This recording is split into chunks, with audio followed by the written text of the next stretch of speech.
ಆತ್ಮೀಯ ಸ್ನೇಹಿತರೆ, MNS ಅಕಾಡೆಮಿಗೆ ಸ್ವಾಗತ. ಸ್ನೇಹಿತರೆ, ಮುಂಬರುವ ನೇಮಕಾತಿ ಪರೀಕ್ಷೆಗಳಾದಂಥ FDA, PSI, SDAಗೆ ಅತ್ಯಂತ ಉಪಯುಕ್ತವಾಗುವಂತಹ ಈ ಹಿಂದಿನ ನೇಮಕಾತಿ ಪರೀಕ್ಷೆಗಳಲ್ಲಿ ಕೇಳಲಾದಂತಹ ಬಹುಮುಖ್ಯ ಸಾಮಾನ್ಯ ಜ್ಞಾನದ 50 ಪ್ರಶ್ನೆಗಳನ್ನು ಈ ಒಂದು ವಿಡಿಯೋದಲ್ಲಿ ಚರ್ಚೆ ಮಾಡೋಣ. ಈ ಒಂದು ವಿಡಿಯೋದಲ್ಲಿ ಇತಿಹಾಸ, ಭಾರತ ಭೂಗೋಳ, ಸಂವಿಧಾನ, ಪ್ರಚಲಿತ ಘಟನೆಗಳು ಹಾಗೆ ಭಾರತದ ಆರ್ಥಿಕತೆಗೆ ಸಂಬಂಧಪಟ್ಟಂತಹ ಪ್ರಶ್ನೆಗಳಿದ್ದು ದಯವಿಟ್ಟು ನಮ್ಮ ವಿಡಿಯೋವನ್ನು ಕೊನೆಯವರೆಗೂ ವೀಕ್ಷಿಸಿ. ನಮ್ಮ ಪ್ರಯತ್ನ ಇಷ್ಟವಾದಲ್ಲಿ ನಮ್ಮ MNS ಅಕಾಡೆಮಿ ಚಾನಲನ್ನು ಸಬ್ಸ್ಕ್ರೈಬ್ ಮಾಡಿ, ಲೈಕ್ ಮಾಡಿ, ಈ ವಿಡಿಯೋವನ್ನು ನಿಮ್ಮ ಸ್ನೇಹಿತರಿಗೂ ಕೂಡ ಶೇರ್ ಮಾಡಿ. ಮೊದಲ ಪ್ರಶ್ನೆ, ಕರ್ನಾಟಕದಲ್ಲಿ ಹಾದು ಹೋಗುವ ಅತಿ ಉದ್ದವಾದ ರಾಷ್ಟ್ರೀಯ ಹೆದ್ದಾರಿ ಯಾವುದು? National highway. ಸೊ ನೀಡಿರುವಂಥ ಆಯ್ಕೆಗಳಲ್ಲಿ NH13 ಅಥವಾ ರಾಷ್ಟ್ರೀಯ ಹೆದ್ದಾರಿ ಸಂಖ್ಯೆ 13 ಏನಿದೆ, ಇದು ಕರ್ನಾಟಕದಲ್ಲಿ ಹಾದು ಹೋಗುವಂತಹ ಅತಿ ಉದ್ದವಾದ ರಾಷ್ಟ್ರೀಯ ಹೆದ್ದಾರಿಯಾಗಿದೆ. ಮಂಗಳೂರಿನಿಂದ ಪ್ರಾರಂಭವಾಗಿ ಮೂಡುಬಿದಿರೆ, ಕೊಪ್ಪ, ಶಿವಮೊಗ್ಗ, ಚಿತ್ರದುರ್ಗ, ಹೊಸಪೇಟೆ, ಇಳಕಲ್, ಬಿಜಾಪುರ ಮಾರ್ಗವಾಗಿ ಸೊಲ್ಲಾಪುರವನ್ನು ಸೇರುತ್ತದೆ. ಎರಡನೇ ಪ್ರಶ್ನೆ, ಪಟ್ಟಾಭಿ ಶ್ರೀರಾಮುಲು ಯಾವ ರಾಜ್ಯದ ರಚನೆಗಾಗಿ ಉಪವಾಸ ಸತ್ಯಾಗ್ರಹ ಕೈಗೊಂಡು ಹಸು ನೀಗಿದರು? ಆಯ್ಕೆಗಳನ್ನು ನೋಡೋಣ. ಆಂಧ್ರ ಪ್ರದೇಶ, ತಮಿಳುನಾಡು, ಕೇರಳ ಮತ್ತು ಕರ್ನಾಟಕ. ಇದರಲ್ಲಿ ಪಟ್ಟಾಭಿ ಶ್ರೀರಾಮುಲು ಭಾಷಾವಾರು ರಾಜ್ಯವನ್ನು ರಚನೆ ಮಾಡಬೇಕು ಅಂತೇಳಿ ಉಪವಾಸವನ್ನು ಕೈಗೊಳ್ತಾರೆ. ಅಂತಹ ಸಂದರ್ಭದಲ್ಲಿ ಈ ಚಳವಳಿಯ ತೀವ್ರತೆ ಹೆಚ್ಚಾಗಿ ಹಸು ನೀಗುವಂತಹ ಪರಿಸ್ಥಿತಿ ಬರುತ್ತೆ. ಅಂತಹ ಒಂದು ರಾಜ್ಯ ಆಂಧ್ರ ಪ್ರದೇಶ ಭಾಷಾವಾರು ರಾಜ್ಯಗಳ ರಚನೆಯಲ್ಲಿ ಮೊಟ್ಟ ಮೊದಲ ಬಾರಿಗೆ ರಚನೆಯಾದಂತಹ ರಾಜ್ಯವಾಗಿದೆ. ಭಾರತ ಸ್ವತಂತ್ರಗೊಂಡ ನಂತರ ಕಂಡುಬಂದ ಪ್ರಮುಖವಾದಂಥ ಪ್ರಜಾಸತ್ತಾತ್ಮಕ ಚಳವಳಿ ಎಂದರೆ ಭಾಷಾವಾರು ರಾಜ್ಯಗಳಿಗಾಗಿನ ಹೋರಾಟ. ಜನರಿಗೆ ಉತ್ತಮವಾದ ಆಡಳಿತವನ್ನು ನೀಡಲು ಜನರ ಭಾಷೆಯನ್ನು ಆಧರಿಸಿದ ಭೌಗೋಳಿಕ ಗಡಿಗಳನ್ನು ಗುರುತಿಸಬೇಕೆಂಬ ಒತ್ತಾಯ ತೀವ್ರವಾಗಿತ್ತು. ಅಂತಹ ಒಂದು ಒತ್ತಾಯಗಳಲ್ಲಿ ಆಂಧ್ರ ಪ್ರದೇಶದಲ್ಲಿ ಮೊದಲ ಬಾರಿಗೆ ಆರಂಭವನ್ನು ಮಾಡ್ತಾರೆ ಪಟ್ಟಾಭಿ ಶ್ರೀರಾಮುಲು. ಮೂರನೇ ಪ್ರಶ್ನೆ, ಬ್ರಿಟಿಷರು ಭಾರತ ಬಿಟ್ಟು ಹೋಗುವಾಗ ದೇಶದಲ್ಲಿ ಒಟ್ಟು ಎಷ್ಟು ಸಂಸ್ಥಾನಗಳಿದ್ದವು? ಆಯ್ಕೆಗಳು 562, 561, 563 ಮತ್ತು 564. ಸರಿಯಾದಂತಹ ಉತ್ತರ 562. ಬ್ರಿಟಿಷರು ಭಾರತವನ್ನು ಬಿಟ್ಟು ಹೋಗುವಾಗ ದೇಶದಲ್ಲಿ 562 ಸಂಸ್ಥಾನಗಳಾಗಿ ಚದುರು ಹೋಗಿತ್ತು. ಬ್ರಿಟಿಷರು ದೇಶ ವಿಭಜನೆಯನ್ನು ಮಾಡಿದ್ದರ ಜೊತೆಯಲ್ಲಿ ಈ ಸಂಸ್ಥಾನಗಳ ಮುಂದೆ 3 ಅವಕಾಶಗಳನ್ನು ತೆರೆದಿಟ್ಟರು. ಒಂದು, ಭಾರತದ ಒಕ್ಕೂಟಕ್ಕೆ ಸೇರಬಹುದು. ಎರಡನೆಯದು, ಪಾಕಿಸ್ತಾನಕ್ಕೆ ಸೇರಬಹುದು. ಮೂರನೆಯದಾಗಿ ಯಾವುದೇ ದೇಶಕ್ಕೂ ಸೇರ್ಪಡೆಯಾಗದೆ ಸ್ವತಂತ್ರರಾಗಿರಬಹುದಾಗಿತ್ತು. ಇಂತಹ ಒಂದು ಸಂದರ್ಭದಲ್ಲಿ 1947ರಲ್ಲಿ ವಿಲೀನ ಕಾಯ್ದೆಯ ಪ್ರಕಾರ ಭಾರತ ಸರ್ಕಾರ ಎಲ್ಲ ದೇಶೀಯ ಸಂಸ್ಥಾನಗಳನ್ನು ಭಾರತ ಒಕ್ಕೂಟಕ್ಕೆ ಸೇರಿಸಿಕೊಳ್ಳಲು ಆಹ್ವಾನವನ್ನು ನೀಡಿತು. ಈ ಕೆಳಗಿನ ಯಾವ ನದಿಯು ಮಧ್ಯಪ್ರದೇಶದ ಅಮರಕಂಟಕ್ ಶ್ರೇಣಿಗಳಲ್ಲಿ ಉಗಮಿಸುತ್ತದೆ? ನರ್ಮದಾ, ಕೃಷ್ಣ, ಕಾವೇರಿ, ಕಾಳಿ ಕೊಟ್ಟಿದ್ದಾರೆ. ಇದರಲ್ಲಿ ಮಧ್ಯಪ್ರದೇಶದ ಅಮರಕಂಟಕ್ ಪರ್ವತ ಶ್ರೇಣಿಗಳಲ್ಲಿ ಉಗಮಿಸುವಂತಹ ನದಿ ನರ್ಮದಾ ನದಿಯಾಗಿದೆ. ಇನ್ನು ನರ್ಮದಾ ನದಿ ಹರಿಯುವಂತಹ ಒಟ್ಟು ಉದ್ದ 1315 ಕಿಲೋಮೀಟರ್ನಷ್ಟು ಅರಬ್ಬಿ ಸಮುದ್ರವನ್ನು ಸೇರುವಂತಹ ನದಿಯಾಗಿದೆ. ಮಧ್ಯಪ್ರದೇಶ, ಮಹಾರಾಷ್ಟ್ರ ಮತ್ತು ಗುಜರಾತ್ನಲ್ಲಿ ಈ ಒಂದು ನದಿಯು ಹರಿಯುತ್ತದೆ. ಈ ಕೆಳಗಿನ ಯಾವ ರಾಜ್ಯದಲ್ಲಿ ಲಿಂಗಾನುಪಾತ ಪ್ರಮಾಣ ಅತಿ ಕಡಿಮೆ ಇದೆ? ಸೆಕ್ಸ್ ರೇಷಿಯೋ ಅಂತ ಕರಿತೀವಿ. ಅಂದರೆ 1000 ಪುರುಷರಿಗೆ ಮಹಿಳೆಯರ ಪ್ರಮಾಣವನ್ನು ಹೋಲಿಕೆ ಮಾಡೋದನ್ನು ಲಿಂಗಾನುಪಾತ ಅಂತ ಕರಿತೀವಿ. ನೀಡಿರುವಂತಹ ರಾಜ್ಯಗಳಲ್ಲಿ ಅತಿ ಕಡಿಮೆ ಲಿಂಗಾನುಪಾತವನ್ನು ಹೊಂದಿರುವಂತಹ ರಾಜ್ಯ ಹರಿಯಾಣ ಆಗಿದೆ. ಇಲ್ಲಿರುವಂತಹ ಒಟ್ಟು 1000 ಪುರುಷರಿಗೆ ಇರುವಂತಹ ಲಿಂಗಾನುಪಾತದ ಪ್ರಮಾಣ 879 ಜನ ಮಹಿಳೆಯರು. ಅಂದರೆ 1000 ಪುರುಷರಿಗೆ 879 ಮಹಿಳೆಯರ ಪ್ರಮಾಣವನ್ನು ಹೊಂದಿರುವಂತಹ ಅತಿ ಕಡಿಮೆ ಲಿಂಗಾನುಪಾತ ಹೊಂದಿರುವ ಭಾರತದ ರಾಜ್ಯವಾಗಿದೆ ಹರಿಯಾಣ. ಆರನೇ ಪ್ರಶ್ನೆ, ಅಂತಾರಾಷ್ಟ್ರೀಯ ನ್ಯಾಯಾಲಯದ ನ್ಯಾಯಾಧೀಶರನ್ನು ಆಯ್ಕೆ ಮಾಡುವಂತಹ ವಿಶ್ವಸಂಸ್ಥೆಯ ಅಂಗಸಂಸ್ಥೆ ಯಾವುದು? ಆಯ್ಕೆಗಳು ಸಚಿವಾಲಯ, ಅಂತಾರಾಷ್ಟ್ರೀಯ ನ್ಯಾಯಾಲಯ, ಭದ್ರತಾ ಮಂಡಳಿ ಮತ್ತು ಸಾಮಾನ್ಯ ಸಭೆ. ಸರಿಯಾದಂತಹ ಉತ್ತರ ಭದ್ರತಾ ಮಂಡಳಿ. ಈ ಭದ್ರತಾ ಮಂಡಳಿಯು ವಿಶ್ವಸಂಸ್ಥೆಯ ಸಚಿವ ಸಂಪುಟ ಎನ್ನುವ ಮಾದರಿಯಲ್ಲಿದ್ದು ಅತ್ಯಂತ ಪ್ರಭಾವಿ ಅಂಗ ಎನಿಸಿದೆ. ಇದರಲ್ಲಿ 15 ಮಂದಿ ಸದಸ್ಯರಿದ್ದು ಅವರ ಪೈಕಿ ಅಮೆರಿಕ ಸಂಯುಕ್ತ ಸಂಸ್ಥಾನ, ರಷ್ಯಾ, ಬ್ರಿಟನ್, ಫ್ರಾನ್ಸ್ ಮತ್ತು ಚೀನಾ ಕಾಯಂ ಸದಸ್ಯ ರಾಷ್ಟ್ರಗಳಾಗಿದ್ದಾವೆ. ಉಳಿದ 10 ಮಂದಿ ಕಾಯಂ ಅಲ್ಲದ ಸದಸ್ಯರನ್ನು 2 ವರ್ಷಗಳ ಅವಧಿಗೆ ಸಾಮಾನ್ಯ ಸಭೆ ಆರಿಸುತ್ತದೆ. ಜಾಗತಿಕ ಸಮಸ್ಯೆಗಳಿಗೆ ಶಾಂತಿಯುತ ಪರಿಹಾರವನ್ನು ಮಾಡೋದಕ್ಕೋಸ್ಕರ ಭದ್ರತಾ ಸಮಿತಿ ಯತ್ನಿಸುತ್ತದೆ. ಅವಶ್ಯಕವಿದ್ದರೆ ವಿಶ್ವಸಂಸ್ಥೆಯ ಶಾಂತಿ ಪಾಲನಾ ಪಡೆಯನ್ನು ಅಂತಾರಾಷ್ಟ್ರೀಯ ಶಾಂತಿ ಮತ್ತು ಸುವ್ಯವಸ್ಥೆಗೆ ನಿಯೋಜಿಸುವ ಕಾರ್ಯವೂ ಸಮೇತ ಇದರ ಒಂದು ಅಡಿಯಲ್ಲಿ ಬರುತ್ತದೆ. ಹಾಗೆಯೇ ಅಂತಾರಾಷ್ಟ್ರೀಯ ನ್ಯಾಯಾಲಯದ ನ್ಯಾಯಾಧೀಶರನ್ನು ಇದು ನೇಮಕ ಮಾಡುತ್ತದೆ ಹಾಗೂ ವಿಶ್ವಸಂಸ್ಥೆಯ ಮಹಾ ಕಾರ್ಯದರ್ಶಿಯ ಉಮೇದುವಾರಿಕೆಗೆ ಹೆಸರನ್ನು ಸೂಚಿಸುತ್ತದೆ. ಭಾರತದಲ್ಲಿ ಪ್ರಸ್ತುತ ಅಸ್ತಿತ್ವದಲ್ಲಿರುವುದು ಎಷ್ಟನೇ ಲೋಕಸಭೆಯಾಗಿದೆ? ಸೊ ಈಗ ಅಸ್ತಿತ್ವದಲ್ಲಿರುವಂತಹ ಪ್ರಸ್ತುತ ಲೋಕಸಭೆಯ ಸಂಖ್ಯೆ 17ನೇ ಲೋಕಸಭೆಯಾಗಿದೆ. ಅಫ್ಘಾನಿಸ್ತಾನ ದೇಶವು ಭಾರತದ ಯಾವ ರಾಜ್ಯದೊಂದಿಗೆ ಗಡಿಯನ್ನು ಹಂಚಿಕೊಂಡಿದೆ? ನೀಡಿರುವಂತಹ 4 ರಾಜ್ಯಗಳಲ್ಲಿ ಅಫ್ಘಾನಿಸ್ತಾನ ಗಡಿಯನ್ನು ಹಂಚಿಕೊಂಡಿರುವಂತಹ ಏಕೈಕ ರಾಜ್ಯ ಜಮ್ಮು ಮತ್ತು ಕಾಶ್ಮೀರವಾಗಿದೆ. ಈ ಕೆಳಗಿನ ನಗರಗಳಲ್ಲಿ ಯಾವುದು ಗಂಗಾ ನದಿಯ ದಂಡೆಯಲ್ಲಿಲ್ಲ? ಸೊ ಗಂಗಾ ನದಿಯ ದಂಡೆಯ ಮೇಲೆ ಬರುವಂತಹ ಪ್ರಮುಖ ನಗರಗಳನ್ನು ಕೊಟ್ಟಿದ್ದಾರೆ. ಅದರಲ್ಲಿ ಯಾವುದೋ ಒಂದು ಗಂಗಾ ನದಿಯ ದಂಡೆಯಲ್ಲಿ ನಾವು ಕಾಣುವುದಿಲ್ಲ. ಸರಿ ಉತ್ತರ ಭಾರತದ ರಾಜಧಾನಿಯಾದಂಥ ನವದೆಹಲಿ. ಇದು ಯಮುನಾ ನದಿಯ ದಂಡೆಯ ಮೇಲೆ ಬರುತ್ತೆ. ಇನ್ನು ಪಾಟ್ನಾ, ವಾರಣಾಸಿ, ಹರಿದ್ವಾರ, ಕಾನ್ಪುರ್ ಈ ಎಲ್ಲ ನಗರಗಳು ಗಂಗಾ ನದಿಯ ದಂಡೆಯಲ್ಲಿ ಬರುವಂತಹ ಪ್ರಮುಖ ನಗರಗಳಾಗಿದ್ದಾವೆ. 10ನೇ ಪ್ರಶ್ನೆ, ಅಗ್ನಿಶಿಲೆಗಳ ಶಿಥಿಲೀಕರಣದಿಂದ ಉತ್ಪತ್ತಿಯಾದಂತಹ ಮಣ್ಣು ಯಾವುದು? ಕೆಂಪು ಮಣ್ಣು, ಮೆಕ್ಕಲು ಮಣ್ಣು, ಪರ್ವತ ಮಣ್ಣು ಮತ್ತು ಕಪ್ಪು ಮಣ್ಣು. ಸರಿಯಾದ ಉತ್ತರ ಕಪ್ಪು ಮಣ್ಣು. ಕಪ್ಪು ಮಣ್ಣನ್ನು ರೇಗೂರ್ ಅಥವಾ ರೇಗಾರ್ ಮಣ್ಣು ಎಂತಲೂ ಕರೆಯುತ್ತಾರೆ. ಈ ಮಣ್ಣು ಹತ್ತಿ ಬೆಳೆಗೆ ಬಹು ಸೂಕ್ತವಾಗಿದ್ದರಿಂದ ಇದನ್ನು ಕಪ್ಪು ಹತ್ತಿ ಬೆಳೆಯುವ ಮಣ್ಣು ಎಂತಲೂ ಕರೆಯುವಂಥ ವಾಡಿಕೆ ಇದೆ.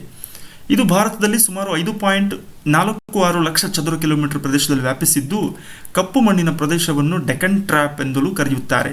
ಈ ಒಂದು ಮಣ್ಣು ಅಗ್ನಿಶಿಲೆಗಳ ಶಿಥಿಲೀಕರಣದಿಂದ ಉತ್ಪತ್ತಿಯಾಗಿದೆ. ನ್ಯಾಷನಲ್ ಡಿಫೆನ್ಸ್ ಅಕಾಡೆಮಿ ಈ ಕೆಳಗಿನ ಯಾವ ಸ್ಥಳದಲ್ಲಿದೆ? ಮಹಾರಾಷ್ಟ್ರದ ಪುಣೆಯಲ್ಲಿ ನ್ಯಾಷನಲ್ ಡಿಫೆನ್ಸ್ ಅಕಾಡೆಮಿಯನ್ನು ನಾವು ಕಾಣುತ್ತೇವೆ. ಹಾಗೆಯೇ ನವದೆಹಲಿಯಲ್ಲಿ defence institute of psychological research ಕೇಂದ್ರವನ್ನು ಕಾಣ್ತೇವೆ. ವೆಲ್ಲಿಂಗ್ಟನ್ನಲ್ಲಿ ಡಿಫೆನ್ಸ್ ಸರ್ವಿಸಸ್ ಸ್ಟಾಫ್ ಕಾಲೇಜನ್ನು ಕಾಣ್ತೇವೆ. ಹಾಗೆಯೇ ಗುರ್ಗಾಂವ್ನಲ್ಲಿ ಇಂಡಿಯನ್ ನ್ಯಾಷನಲ್ ಡಿಫೆನ್ಸ್ ಯೂನಿವರ್ಸಿಟಿಯನ್ನು ಕಾಣ್ತೇವೆ. ನರ್ಮದಾ ನದಿಗೆ ಅಡ್ಡಲಾಗಿ ನಿರ್ಮಿಸಿರುವ ಸರ್ದಾರ್ ಸರೋವರ ಅಣೆಕಟ್ಟು ಯಾವ ರಾಜ್ಯದಲ್ಲಿದೆ? ಗುಜರಾತ್ ರಾಜ್ಯದಲ್ಲಿ ಇದನ್ನು ನಾವು ಕಾಣ್ತೇವೆ. ಸರ್ದಾರ್ ವಲ್ಲಭಾಯ್ ಪಟೇಲ್ ರವರ ಹೆಸರಿನಿಂದ ನಾಮಾಂಕಿತವಾದ ಸರ್ದಾರ್ ಸರೋವರ ಎನ್ನುವಂಥ ಅಣೆಕಟ್ಟನ್ನು ಇಲ್ಲಿ ಕಾಣ್ತೇವೆ. ಇದು ಗುಜರಾತ್ನ ತಾಪಿ ಜಿಲ್ಲೆಯಲ್ಲಿ ಇದೆ. ಭಾರತದ ಯಾವ ನಗರವನ್ನು ಸಿಟಿ ಆಫ್ ಪ್ರೈಮ್ ಮಿನಿಸ್ಟರ್ಸ್ ಎಂದು ಕರೆಯುವರು? ನೀಡಿರುವಂತಹ ಆಯ್ಕೆಗಳಲ್ಲಿ ಉತ್ತರ ಪ್ರದೇಶದ ಅಲಹಾಬಾದನ್ನು ಈ ಹೆಸರಿನಿಂದ ಕರೀತಾರೆ. ಇದಕ್ಕೆ ಕಾರಣ ಸ್ವಾತಂತ್ರ್ಯ ನಂತರದ ಅನೇಕ ಪ್ರಧಾನಮಂತ್ರಿಗಳನ್ನು ನೀಡಿರುವಂತಹ ಕ್ಷೇತ್ರವಾಗಿದೆ.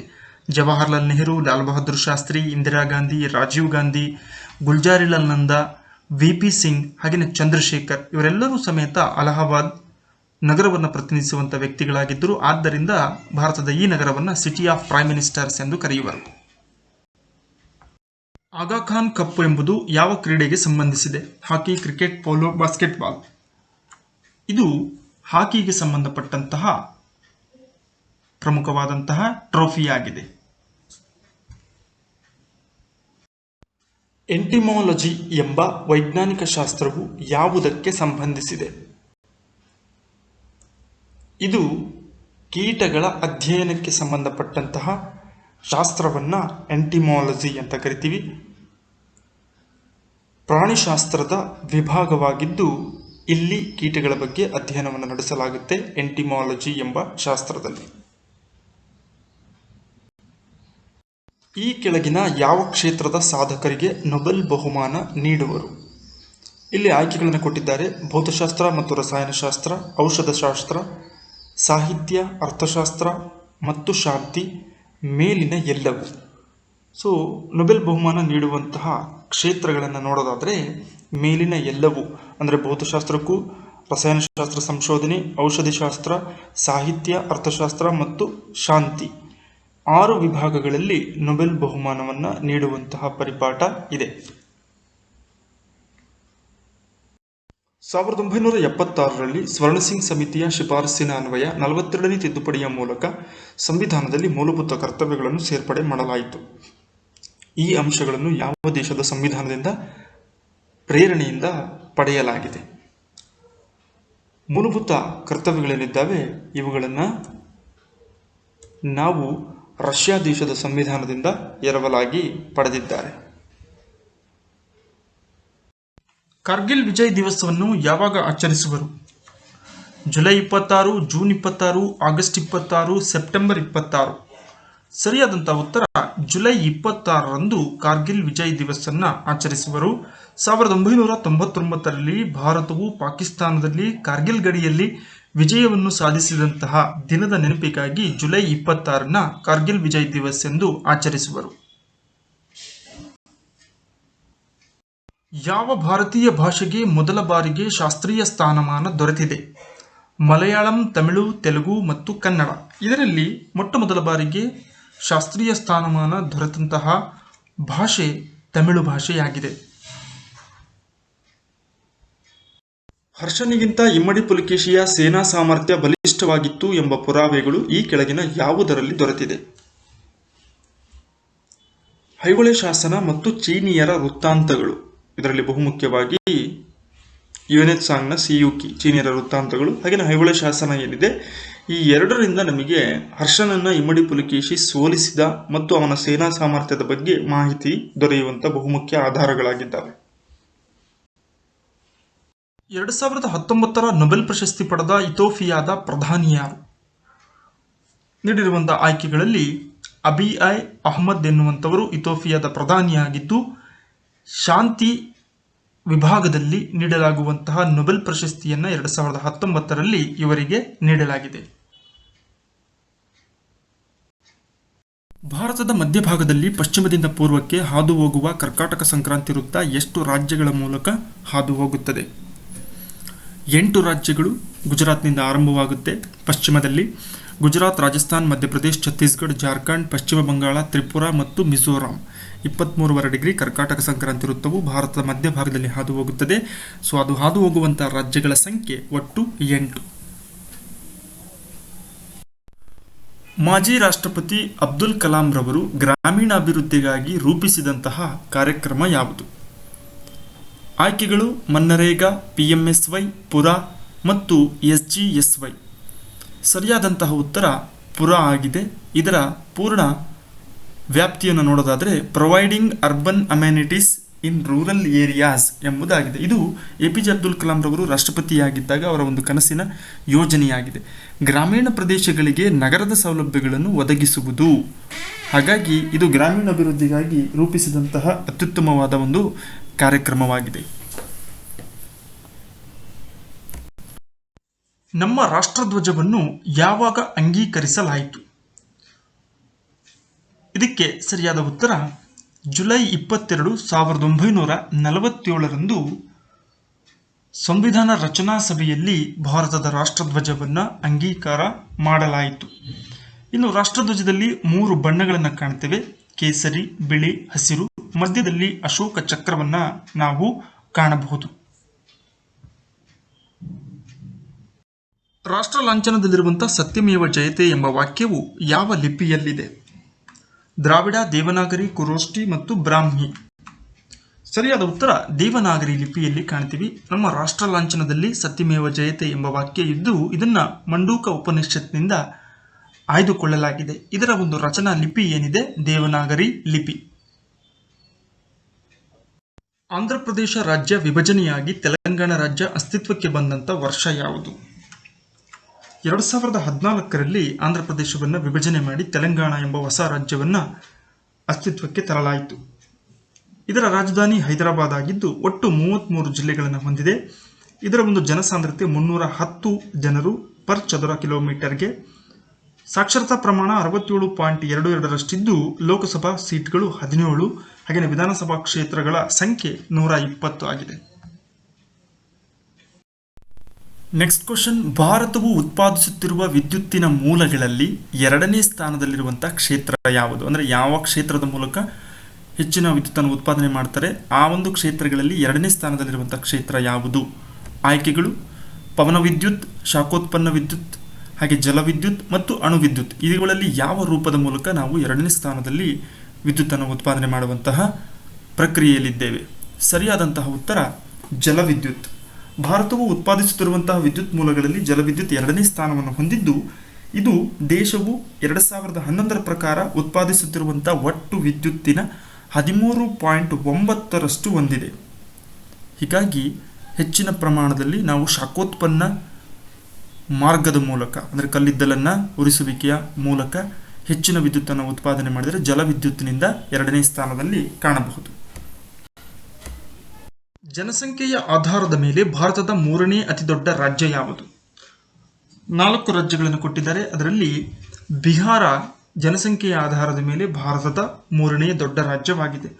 ಮೊದಲ ಸ್ಥಾನ ಉತ್ತರ ಪ್ರದೇಶ ಇದೆ, ಮಹಾರಾಷ್ಟ್ರ ಎರಡನೇ ಸ್ಥಾನ, 3 ಬಿಹಾರ, 4 ವೆಸ್ಟ್ ಬೆಂಗಾಲ್ ಅಥವಾ ಪಶ್ಚಿಮ ಬಂಗಾಳ. ಇಡೀ ಪ್ರಪಂಚದಲ್ಲಿ 50% ಜನಸಂಖ್ಯೆಯನ್ನು ಈ ಕೆಳಗಿನ ಯಾವ ಅಕ್ಷಾಂಶಗಳ ನಡುವೆ ವ್ಯಾಪಿಸಿದೆ? ಅಂದರೆ ಯಾವ ಅಕ್ಷಾಂಶಗಳ ನಡುವೆ 50% ಜನಸಂಖ್ಯೆಯನ್ನು ನಾವು ಕಾಣ್ತೀವಿ ಪ್ರಪಂಚದಲ್ಲಿ? ಆಯ್ಕೆ 2, 20 ಡಿಗ್ರಿ ಉತ್ತರ ಅಕ್ಷಾಂಶದಿಂದ 40 ಡಿಗ್ರಿ ಉತ್ತರ ಅಕ್ಷಾಂಶ.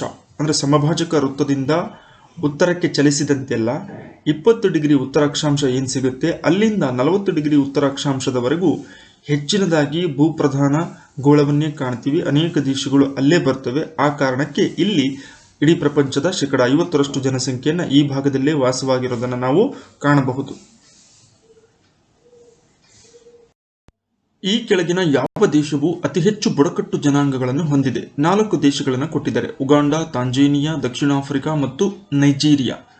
ಇವುಗಳಲ್ಲಿ ಅತಿ ಹೆಚ್ಚು ಬುಡಕಟ್ಟು ಜನಾಂಗಗಳನ್ನು ಹೊಂದಿರುವಂತಹ ದೇಶ ತಾಂಜೇನಿಯಾ ಆಗಿದೆ. ಗಾಂಧೀಜಿಯವರು ಈ ಕೆಳಗಿನ ಯಾರ ಪ್ರೇರಣೆಯಿಂದ ಹರಿಜನ ಸೇವೆಯನ್ನು ಭಾರತದಲ್ಲಿ ಆರಂಭಿಸಿದರು?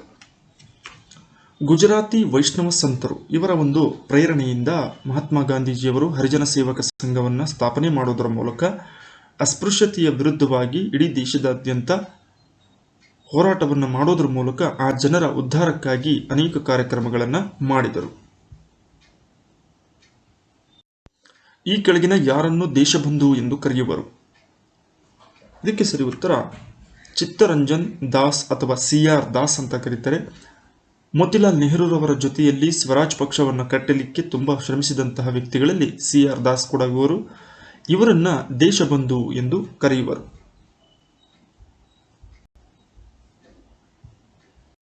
ಮಾಪಿಳ್ಳೆ ದಂಗೆ ಈ ಕೆಳಗಿನ ಯಾವ ರಾಜ್ಯಕ್ಕೆ ಸಂಬಂಧಿಸಿದೆ? ಕೇರಳ ರಾಜ್ಯಕ್ಕೆ ಸಂಬಂಧಪಟ್ಟಂತಹ ದಂಗೆಯಾಗಿದ್ದು, ಕೇರಳದ ಮಲ್ಬಾರ್ನಲ್ಲಿ 1921ರಲ್ಲಿ ಬ್ರಿಟಿಷರ ವಿರುದ್ಧವಾಗಿ ನಡೆದಂತಹ ಚಳುವಳಿಯಾಗಿದೆ ಮಾಪಿಳ್ಳೆ ದಂಗೆ. ಕೌಟುಂಬಿಕ ನ್ಯಾಯಾಲಯಗಳು ಈ ಕೆಳಗಿನ ಯಾವ ರೀತಿಯ ವ್ಯಾಜ್ಯಗಳನ್ನು ಬಗೆಹರಿಸುತ್ತದೆ? ಫ್ಯಾಮಿಲಿ ಕೋರ್ಟ್ಸ್ ಅಂತ ಕರಿತೀವಿ. ಅವುಗಳು ಕಾರ್ಯನಿರ್ವಹಿಸುವಂತಹ ವ್ಯಾಜ್ಯಗಳೇನಿದ್ದಾವೆ ವೈವಾಹಿಕ ವ್ಯಾಜ್ಯಗಳು. ಸೊ ವಿವಾಹಕ್ಕೆ ಸಂಬಂಧಪಟ್ಟಂತಹ ವ್ಯಾಜ್ಯಗಳು ಅಥವಾ ಪ್ರಕರಣಗಳೇನಿರ್ತವೆ ಅವುಗಳನ್ನು ಬಗೆಹರಿಸುವಂತಹ ಕೆಲಸವನ್ನು ಕೌಟುಂಬಿಕ ನ್ಯಾಯಾಲಯಗಳು ಮಾಡ್ತವೆ. ಏಷ್ಯಾದಲ್ಲಿ ಮೊದಲಿಗೆ ಜಲವಿದ್ಯುತ್ ಯೋಜನೆ ಆರಂಭವಾದ ವರ್ಷ ಯಾವುದು? ಇದಕ್ಕೆ ಸರಿ ಉತ್ತರ 1902 ಕರ್ನಾಟಕದ ಶಿವನಸಮುದ್ರ ಜಲವಿದ್ಯುತ್ ಯೋಜನೆ ಏನಿದೆ ಇದು ಭಾರತದಲ್ಲಿ ಮಾತ್ರವಲ್ಲ ಏಷ್ಯಾ ಖಂಡದಲ್ಲಿಯೇ ಮೊಟ್ಟಮೊದಲ ಬಾರಿಗೆ ಜಲವಿದ್ಯುತ್ ಯೋಜನೆಯನ್ನು ಆರಂಭ ಮಾಡಿದಂತಹ ಸ್ಥಳ. ವರ್ಷ 1902 ಆಗಿದೆ. ತಂಬಾಕು ವಿರೋಧಿ ದಿನವನ್ನು ಯಾವಾಗ ಆಚರಿಸುವರು? ಮೇ 31 ತಂಬಾಕು ವಿರೋಧಿ ದಿನವಾಗಿದೆ. ಏಷ್ಯನ್ ಡೆವಲಪ್ಮೆಂಟ್ ಬ್ಯಾಂಕ್ ಸಂಬಂಧಿಸಿದಂತೆ ಈ ಕೆಳಗಿನ ಯಾವ ಹೇಳಿಕೆ ಸರಿಯಾಗಿದೆ? ಇದು ಒಂದು ಪ್ರಾದೇಶಿಕ ಅಭಿವೃದ್ಧಿ ಬ್ಯಾಂಕ್. 1966ರಲ್ಲಿ ಸ್ಥಾಪನೆಯಾಯಿತು. ವಿಶ್ವ ಬ್ಯಾಂಕಿನ ಸಹಾಯಕ ಬ್ಯಾಂಕ್ ಆಗಿದೆ. ಏಷ್ಯಾದಲ್ಲಿ ಸಾಮಾಜಿಕ ಮತ್ತು ಆರ್ಥಿಕ ಅಭಿವೃದ್ಧಿಯನ್ನು ಸಾಧಿಸುವ ಗುರಿಯನ್ನು ಹೊಂದಿದೆ. ಈ 4 ಹೇಳಿಕೆಗಳಲ್ಲಿ ಏಷ್ಯನ್ ಡೆವಲಪ್ಮೆಂಟ್ ಬ್ಯಾಂಕ್ ಅಥವಾ ADBಗೆ ಸಂಬಂಧಪಟ್ಟಂತಹ ಹೇಳಿಕೆ ಮೇಲಿನ ಎಲ್ಲವೂ. ಸೊ ಮೇಲಿನ 4 ಹೇಳಿಕೆಗಳು ಸಮೇತ ಏಷ್ಯನ್ ಡೆವಲಪ್ಮೆಂಟ್ ಬ್ಯಾಂಕಿಗೆ ಸಂಬಂಧಿಸಿದೆ.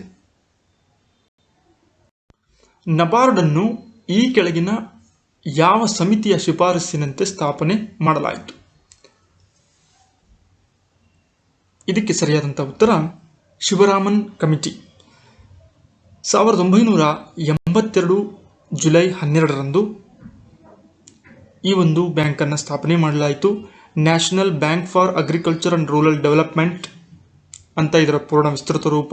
ಈ ಒಂದು ನಬಾರ್ಡ್ ಬ್ಯಾಂಕನ್ನು ಬಿ ಶಿವರಾಮನ್ ಕಮಿಟಿಯ ಶಿಫಾರಸ್ಸಿನ ಅನ್ವಯ ಸ್ಥಾಪನೆ ಮಾಡಲಾಯಿತು. ಸಂಸದೀಯ ಪದ್ಧತಿ ಮತ್ತು ದ್ವಿಸದನಗಳ ಬಗ್ಗೆ ವಿಷಯವನ್ನು ಯಾವ ಸಂವಿಧಾನದಿಂದ ಎರವಲು ಪಡೆಯಲಾಗಿದೆ? ಬ್ರಿಟನ್ ಸಂವಿಧಾನದಿಂದ. ಸಂಸತ್ ವ್ಯವಸ್ಥೆಯ ಪದ್ಧತಿ ಮತ್ತು ದ್ವಿಸದನಗಳ ಬಗ್ಗೆ ಮಾಹಿತಿಯನ್ನು ನಾವು ಈ ಒಂದು ಸಂವಿಧಾನದಿಂದ ಎರವಲಾಗಿ ಪಡೆದು ನಮ್ಮ ಸಂವಿಧಾನದಲ್ಲಿ ಅಳವಡಿಕೆಯನ್ನು ಮಾಡಲಾಗಿದೆ. ಆಗ್ಮಾರ್ಕ್ ಎಂಬುದು ಈ ಕೆಳಗಿನ ಯಾವುದನ್ನು ಸೂಚಿಸುತ್ತದೆ? ಕೃಷಿ ಉತ್ಪಾದನೆಯ ಗುಣಮಟ್ಟವನ್ನು ದೃಢೀಕರಿಸುವಂತಹ ಮೊಹರು. ಕೃಷಿ ಉತ್ಪನ್ನಗಳೇನಿದ್ದಾವೆ ಆ ಉತ್ಪನ್ನಗಳ ಗುಣಮಟ್ಟವನ್ನು ಪರೀಕ್ಷಿಸಿ ಅವುಗಳ ಮೇಲೆ ಹಾಕುವಂಥ ಮೊಹರ್ ಏನಿದೆ ಅದನ್ನು ಆಗ್ಮಾರ್ಕ್ ಅಂತ ಕರಿತೀವಿ. ಅರ್ಥಶಾಸ್ತ್ರಕ್ಕೆ ಮೊದಲು ನೊಬೆಲ್ ಪ್ರಶಸ್ತಿ ನೀಡಲಾದ ವರ್ಷ ಯಾವುದು? 1969.